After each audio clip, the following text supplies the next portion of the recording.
90 ಕೋಟಿಯಲ್ಲಿ ಮೂಡಿಬಂದಂತಹ ನಾನಿ ಅವರ ಸಿನಿಮಾ ಸರಿಪೋದಂ ಶನಿವಾರಂ. ಈ ಸಿನಿಮಾ ತಂಡ ಸ್ಯಾಂಡಲ್ವುಡ್ನ ದೊಡ್ಡ ದೊಡ್ಡ ಆ್ಯಕ್ಟರ್ಗಳ ಸಿನಿಮಾಗೆ ಕೂಡ ಟಕ್ಕರ್ ಕೊಡುವಂತಹ ಸಿನಿಮಾವನ್ನು ಮಾಡಿದೆ. ಈ ಸಿನಿಮಾವನ್ನು ಥಿಯೇಟರ್ಗೆ ಹೋಗುವಾಗ 0 ಎಕ್ಸ್ಪೆಕ್ಟೇಷನ್ನಿಂದ ಹೋಗಿದ್ದೆ. ಹೊರಗಡೆ ಬರುವಾಗ ಇನ್ನೊಬ್ಬರಿಗೆ ರೆಕಮೆಂಡ್ ಮಾಡುವಂಥ ಮನಸ್ಸಿಗೆ ಬಂತು. ಹಾಗಾಗಿ ಈ ರಿವ್ಯೂವನ್ನು ಮಾಡ್ತಾ ಇದ್ದೇನೆ. ಚಾನಲ್ಗೆ ಹೊಸದಾಗಿ ಬಂದಿದ್ದರೆ ಸಬ್ಸ್ಕ್ರೈಬ್ ಮಾಡಿ. ಇಂತಹದೇ ಒಳ್ಳೊಳ್ಳೆ ಹೊಸ ಫಿಲ್ಮ್ಗಳ ರಿವ್ಯೂಗಳನ್ನು ಮಾಡ್ತಾ ಇರ್ತೇನೆ.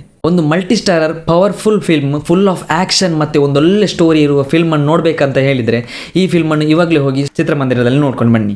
ಒಂದು ಯುನೀಕ್ ಕಾನ್ಸೆಪ್ಟ್ನಲ್ಲಿ ಮೂಡಿಬಂದಂತಹ ಈ ಸಿನಿಮಾ, ಒಂದು ಹುಡುಗ ತನ್ನ ತಾಯಿಗೆ ಪ್ರಾಮಿಸ್ ಮಾಡ್ತಾನೆ, ನಾನು ಶನಿವಾರ ಮಾತ್ರ ಕೋಪ ಮಾಡ್ತೇನೆ, ಬಾಕಿ ದಿನ ಅದನ್ನು ನೆನಪಿಟ್ಕೊಳ್ತೇನೆ ಅಂತ. ಯಾವಾಗ ಶನಿವಾರ ಬರ್ತದೋ ಇವನು ಡೈರಿ ತೆಗಿತಾನೆ. ಡೈರಿಯಲ್ಲಿ ಬರೆದಿದ್ದಂತಹ ದೊಡ್ಡ ದೊಡ್ಡ ಹೆಸರುಗಳ ತಿಥಿ ಮಾಡ್ತಾನೆ.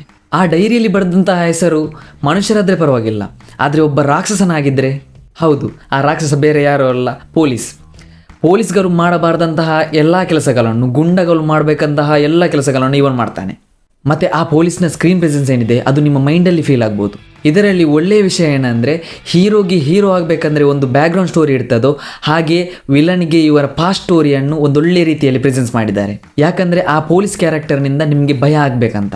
ಈ ಎರಡೂ ಕ್ಯಾರೆಕ್ಟರ್ಗಳ ಫೇಸ್ ಆಫ್ ಮತ್ತು ಯುದ್ಧ ನೋಡಿದರೆ ಮೈ ಜುಮ್ ಅನಿಸ್ತದೆ. ಇನ್ನೊಂದು ಮೈನ್ ಪಾಯಿಂಟ್ ಏನಂದರೆ, ಈ ಸಿನಿಮಾದಲ್ಲಿ ಒಂದು ಗ್ರಾಮದ ಸ್ಟೋರಿ ಟೆಲ್ಲಿಂಗ್ ಮಾಡಿದ್ದಾರೆ. ಕಥೆಯಲ್ಲಿ 3ನೇ ಮೈನ್ ಕ್ಯಾರೆಕ್ಟರೇ ಗ್ರಾಮವನ್ನು ಮಾಡಿದ್ದಾರೆ. ಕತೆ ಒಳಗೊಂದು ಕತೆ ಮಾಡಿದ್ದಾರೆ.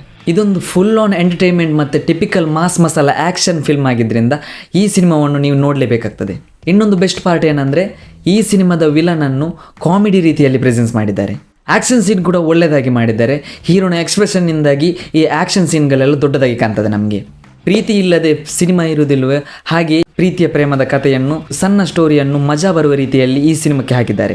ಮತ್ತು ವಿಜಯ್ ಡ್ರೇಕ್ ಅವರ ಬ್ಯಾಕ್ಗ್ರೌಂಡ್ ಸ್ಕೋರ್ ಏನಿದೆ ಅದು ಒಳ್ಳೆಯದಾಗಿದೆ. ಇಡೀ ಫಿಲ್ಮನ್ನು ಎತ್ತಿ ಹಿಡಿಯುವುದು ಈ ಬ್ಯಾಕ್ಗ್ರೌಂಡ್ ಮ್ಯೂಸಿಕ್ಕಿಂದ.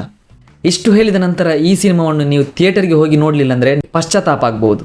ಈ ಸಿನಿಮಾದ ರೆಕಮೆಂಡೇಶನ್ ಮೀನು ತಪ್ಪಾಗಿದ್ದರೆ ಸಿನಿಮಾ ನೋಡಿದ ನಂತರ ಈ ಕಮೆಂಟಿಗೆ ಬಂದು ನಮಗೆ ಬೈದು ಹೋಗಿ. Thank you.